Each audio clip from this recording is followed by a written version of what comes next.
Our next tactical topic is going to be the skewer. The skewer is when we have two pieces lined up, and when we attack the first piece moves, and then there's a piece behind it that we can take. Usually the piece in front moves because that piece is worth more than the piece behind it. Let's see this in practice. In this position, white is down material, black is a queen for white's rook, but white can play the move rook to e3 check. Now, notice that the queen and the king are in a line here.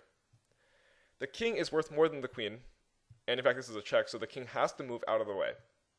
The king will go to the f6 square or the d6 square, or any square for that matter, and we can take the queen on e7. Sure, the king can recapture the rook, but even so, we win a queen for a rook. Now here's another example. First of all, if you want to identify the skewer, you need to find the two pieces that are in a line that you can take advantage of. Now, sure, right? The king and the bishop are in a line, and I guess you could say you can play something like queen to a5 check, skewering the bishop. But the problem is you don't really win anything here. If he moves his king away, you're not going to take the bishop because he'll be able to take your queen, and you actually lose material here. So in general, you're looking to skewer something that is worth a lot, and it would make more sense that we would have the king and the queen in a line. Now, on the diagonal, the king and the queen are on the longest diagonal of the board, so we will look for a way to skewer the king and the queen, which comes out quite easily after bishop to d4 check.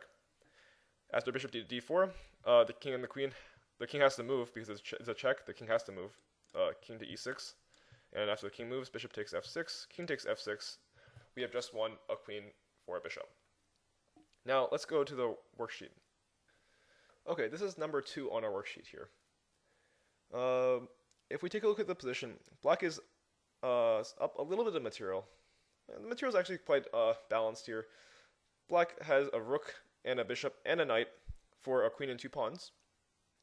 But white can play a move here to make the material balance shift severely in his favor. I will give you a little bit of time to think about it, and if you need more time, you can pause the video.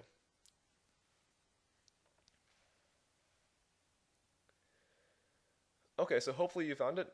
We're looking for a skewer here, and we actually have 2 options here in this position.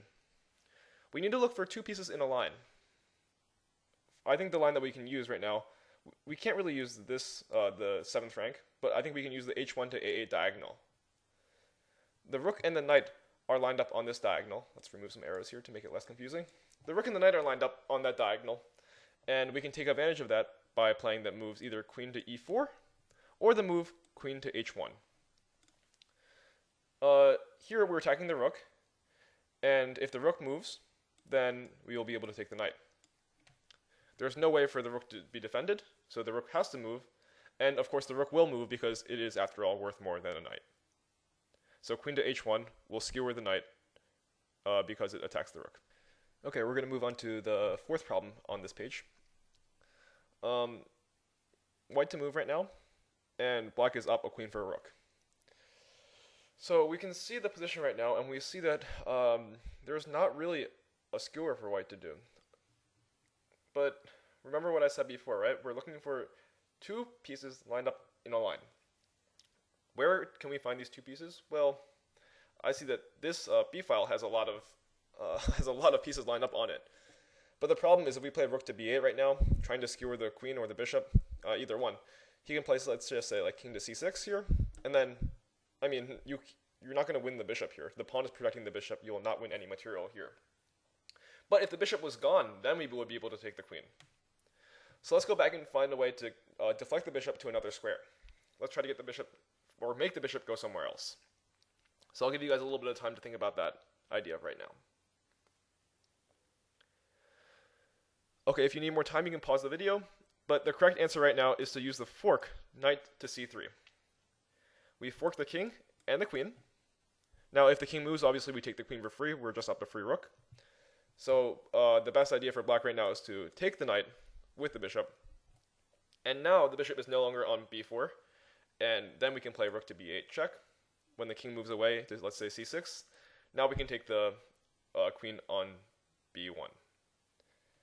Now white is up in exchange, and this position should be won in the endgame. So what you really need to remember is that a skewer is when you have two pieces in a line, and you attack the first one moves, and you take the piece behind it.